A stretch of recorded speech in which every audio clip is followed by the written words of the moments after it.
নাহিদকে আমরা জিজ্ঞেস করতে চাই 7 মাস নাহিদ সরকারের থেকে কেন এই আওয়ামী লীগ নিষিদ্ধের দাবিতে পদক্ষেপ দিল?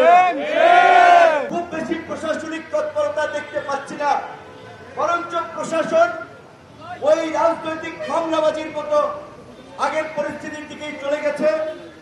বিভিন্ন নেতাদের, এমনকি এই তথাকথিত ছাত্র নেতাদের অনেকের হস্তক্ষেপ, পুলিশের এসপি পরিবর্তন হয় তাদের কথায়, ডিআইজি পরিবর্তন হয় তাদের কথায়, তো এই প্রশাসন কাজ করবে কিভাবে?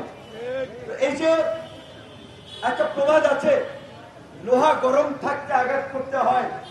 5ই আগস্টের পর এই দেশের ছাত্র জনতা আওয়ামী লীগের পতনে যেভাবে 5ই আগস্ট রাজপথে নেমেছিল, ওই দিনে তো জনগণ রায় দিয়েছে আওয়ামী লীগের ঠিকানা এই বাংলায় হবে না।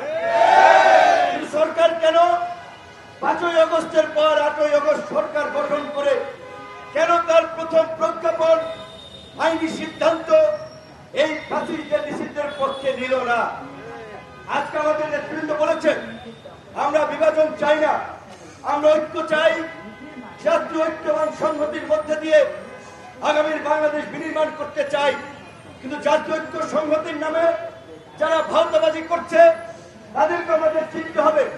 আমি যদি আপনাদের সকলকে সাক্ষী রেখে বলি, আন্দোলন আমরাও করেছিলাম, আন্দোলনের জন্মই তো দিয়েছিলাম আমরা। এইখানকার প্রত্যেকটি ছেলে এবং এই যে কয়েকজন নারী নেত্রী দাঁড়িয়ে আছে, গতকালকেও 2 জনের হাত ভেঙেছে। প্রত্যেকে পুলিশের, ছাত্রলীগ, যুবলীগের হামলা মামলা নির্যাতনে নিপীড়িত হয়ে গত 7-8 বছর ধরে এই রাজপথে ধারাবাহিকভাবে লড়াই চালিয়েছে। এমনকি 28 অক্টোবরের পরে দেখেছেন যখন অনেকে অলিগলিতে মিছিল করে গণ অধিকার পরিষদের নেতা কর্মীরা প্রকাশ্যে এই যাত্রাবাড়ি, উত্তরা, ওই রামপুরা রাজপথে বাগবাজারে মিছিল করেছে, কখনোই অলিতে গলিতে চিপায় চাপায় মিছিল করে নাই। আজকে এই আন্দোলনের যে কোনো কারণে পরিস্থিতি হোক, আমাদের কিছু ছাত্র নেতৃবৃন্দ তারা সামনে ছিল। নাহিদকে আমরা জিজ্ঞেস করতে চাই 7 মাস নাহিদ সরকারের থেকে কেন এই আওয়ামী লীগ নিষিদ্ধের দাবিতে পদক্ষেপ দিল?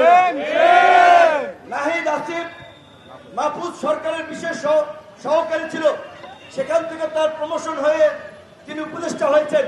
তারা 3 জন ছাত্র উপদেষ্টা যদি প্রধান উপদেষ্টা এবং উপদেষ্টা পরিষদের মিটিংয়ে বলতো মাননীয় প্রধান উপদেষ্টা এবং উপদেষ্টা মন্ডলীর সদস্যরা আমাদের ভাইরা যে রক্ত এবং প্রাণের বিনিময়ে যে আন্দোলন সংগ্রাম সফল করেছে, এই আন্দোলনের ফসল হচ্ছে অন্তর্বর্তীকালীন সরকার।